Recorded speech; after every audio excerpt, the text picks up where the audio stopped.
So I guess let's shift gears here. Let's go to another two-way guy. If you talk about this is the opposite, right? You're like, I like Cormani McLean because he's a football player. Well, Yes. how about a track star who wants to be a surgeon who doesn't quite know his football fit, whether it's not only specific to the position, but even the side of the football.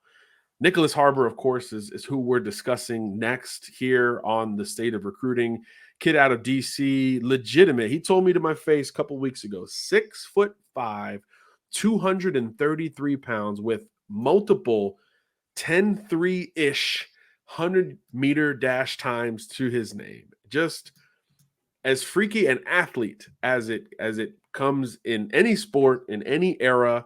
The height, weight, and speed that this guy brings to the table is so darn unique that it has folks thinking, hey, he should give up football and focus on track and stay trim. It has other folks thinking he's the next, I don't know, Darren Waller, jumbo receiver, Calvin Johnson, something, or he's the next great elite edge rusher if he commits to bulking up, maybe moving on from track and focusing on the line of scrimmage. Or he never really plays football in college because he's such an elite track kid that somebody convinces him you can be an Olympian if you stick at this. Those conversations are happening. Yeah. And when track's involved, Brian, you are allowed to do so as a borderline professional when you turn 18 years old, which is obviously the antithesis in theory of what college football is supposed to be. So yeah, Nyckoles Harbor, he's got as layered a decision upcoming as any recruit in the country does, because not only does he deal with two sports and multiple positions in the sport of football, but he also wants to be a neurosurgeon. I mean, this is as unique a kid as there is out there, and then obviously ambitious on top of all of those things. So his recruitment, as you would imagine, spans coast to coast. It's unique. It's had some funky wrinkles to it. And I think the schools that are still in it would probably surprise maybe a first-time viewer of the State of Recruiting. It's not, hey, it's Georgia, Alabama, Texas A&M, Texas, and Ohio State. No, it's South Carolina, Maryland, Michigan, Oregon. Like those are kind of the main schools for Harbor. He's visited all of them officially except Oregon, which will get that official visit at the end of January. So about a week from now, Harbor will wrap up his recruitment with an official visit to Eugene, Oregon. And obviously, if you're talking track, Oregon is going to have a pool that is probably independent of all the other schools on the list. But obviously, football and educationally, the other schools have different levels of footing. So this one is one that feels wide open. There's no industry consensus on where Harbor is headed. I think from a timeline perspective, you got to feel decent about Oregon's chances to win late. They've obviously splashed everywhere in recruiting, whether it's high school or the portal under Dan Lanning. So you feel good about Oregon's chances there. But here's the thing. They need defensive players. And Harbor told us at Under Armour that he wants to play offense. So he's in the jumbo tight end receiver hybrid mold. And the reasoning behind it went right back to what you said, BD, track. He thinks on offense he can stay in the 230-pound range and be productive and be that freak athlete, as opposed to defensively where he would think schools would want him to bulk up. But of course, and it's so much more about power. Yeah, right. He's if not he's playing outside out. linebacker, defensive end, it's like, hey, you got to get that lower body built up. It's about power, and it's not necessarily conducive to translating onto the track and field, which is more about sprinting, conditioning, and burst, acceleration, things like that. Well, playing tight end, playing H-back, playing receiver, those things are much more conducive to that than playing defense. So if he really views a potential future in track, then his decision should be easy: play offense. Because you don't really, what he's going to do. Right. Yeah. But if you think football might be your thing, then maybe play defense. But honestly, there's no need for him to cut one of those out. Like, he should maintain those both being professional options as long as he can. Because there comes a point in time, John, where you've got to decide, okay, do you really want to do this or do you want to do this? Like, I think that's one thing that hurt Drew Henson back in the day to go old school on it, is because he never committed to one over the other. And it's the rare athlete like a Bo Jackson that can do both and still do both. I mean, John Elway in 1 year in the minor leagues hit like about 400 You know what I mean? Like, it's the rare guys It's that do rare. that. Deion Drew Sanders, Henson Brian wasn't that Jordan. bingo. Drew Henson wasn't that kind of rare player, Mhm. you know? And so with Nyckoles Harbor, he is that kind of rare guy, but his sport is so unique. It's not like he's playing baseball. You know, it tracks a completely different animal with a completely different type of training than football. And once you get to that elite level, but there will come a time where he'll have to make a decision. But for now, it would be smart, in my opinion, for him to go somewhere where he can do both Yeah. and do both as an elite a level as possible. But I do think offensive side of the ball is where his future lies best if the track thing is serious, because he could be a freaky edge rusher.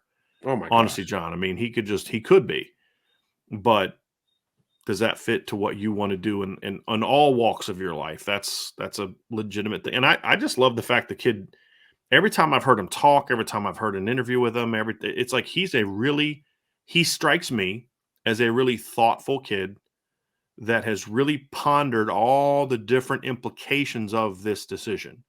And he doesn't strike me as someone who's necessarily playing the game Mhm. per se, but more of a thoughtful kid that's like, dude, I've got a pretty big decision here that impacts me in a lot of different ways. I've got to make a good decision. Yeah, you may not have a nice NIL package, but this is an important thing for me, you know, because like, what's funny is he could actually probably make more money in NIL as a track guy Yep. than he could as a football guy. Because you become instantly the most unique athlete in the sport, day one, Bingo. even Bingo. before your first event. Right. So that's a fantastic point. And you obviously have pro opportunities earlier Right. if you stay on the track side, and if you try to dabble in both, I think your eligibility becomes questioned Yeah. on the football side. So yeah, he's like I said, he's got a layered decision to consider, and the schools in the mix have all had some changes in the last little bit. You know, South Carolina changed OCs. Michigan had all the Jim Harbaugh drama for a very long time. They had some Well, staff turnover. now their OC with what's Mhm. going on with their offensive coordinator and him being put on They've had leave. some. That's Yep. wild. Oregon lost their offense coordinator to Arizona State. They've brought in a new one, Will Stein, since. So these visits are really important for Harbor because he's going to meet, in some cases, some of these coaches for the very first time. And if he wants to stay on that side of the ball, those are the coaches he has to impress. So I think that's why there's a feel that today it's probably more of a South Carolina, Michigan thing. But as Oregon gets that full Yeah. 48 hours in, there's a sense that they could really make a move. But again, it's been so wide open that nobody's, I think, willing to put their name on it from a prediction standpoint. And I love that. Let there be drama. You know, my whiteboard says bring back signing day. That's what it was. It's the drama. It's the buildup of, man, I could see him picking 3 different hats at this point. So Yeah. let's see which one he actually selects. January has gotten very boring since Yeah. the early signing period It's was about the brought up the way portal that and it the was. Yeah. draft and the carousel. Yeah. That's it. Yeah. So it's definitely different. But if we got some tape ready to roll Yes, we here, do, we because can speed through this one because this he is is a as easy unique to show player. as any Yeah, out it's there. just kind of like hit play and go. I mean, Yeah. that's real. I mean, he's so raw, John. That's the thing people see. He's a really raw football player. He really doesn't necessarily know what he's doing, but he's a gazelle. I mean, he's just a very unique athlete. Like you said, every bit of 6'5". Some people list him at 230. I don't know, John. You think he's 230? You He think he's said more he was 220? 233 Yeah. on December 29th. He told Yeah. me just And if that's 233. accurate, it's a very sleek Yeah. 233. You know, Yeah. because this is senior film right here. He's a special kind of athlete, John. He really Yeah. is. Out of He's a Washington, special. D.C., Yeah. a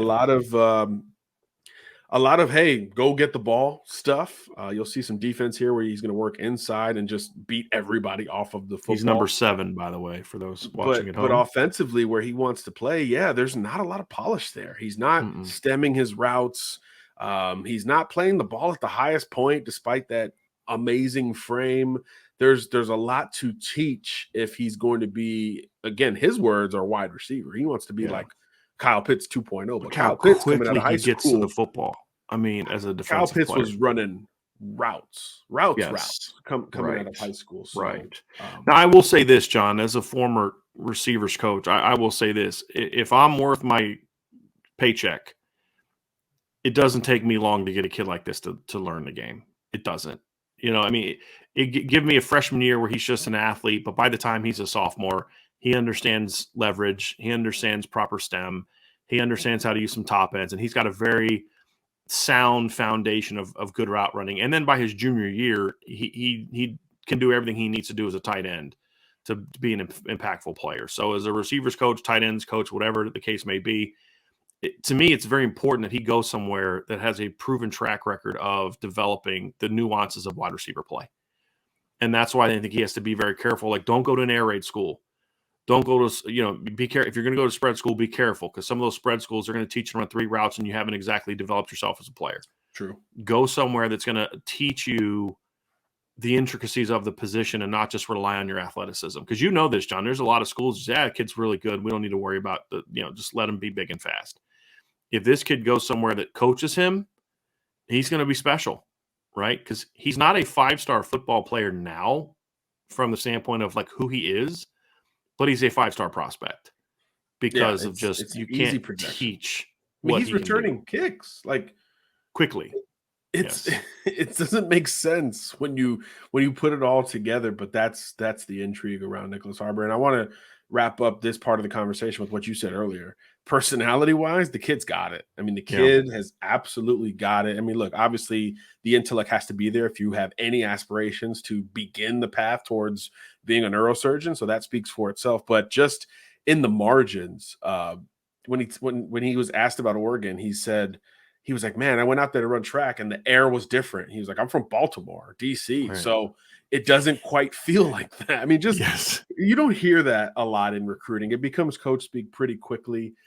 So it's a nice breath of fresh air, pun intended, to hear Nyckoles Harbor kind of get after it. So I'm looking forward to seeing him. It's got a lot of Myron roll to him.